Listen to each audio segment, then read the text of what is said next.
এই যে সূরা বাকারার 159 নম্বর আয়াত। সূরা বাকারা আয়াত 159।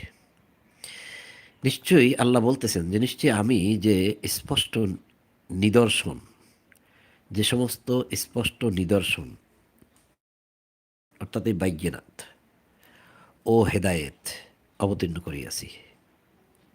এই যে অল হুদা, স্পষ্ট নিদর্শন বাইয়িনাত অল হুদা, যা আমি নাজিল করিয়াছি। কার জন্য? মানুষের জন্য। ইন্নাল্লাযীনা, নিশ্চয়ই যারা ইয়াকতুমুনা, তা গোপন করে রাখে, মা আনজালনা, যা আল্লাহ নাজিল করেছেন। বাইয়িনাত, হুদা, হেদায়েত, এই কথাগুলোই তো হেদায়েতের বাণী, এই কথাগুলোই তো বাইয়িনাত, সুস্পষ্ট প্রমাণ। তো নিশ্চয়ই আমি যেসব স্পষ্ট নিদর্শন ও হেদায়েত অবতীর্ণ করিয়াছি মানুষের জন্য, এই যে মানুষের জন্য,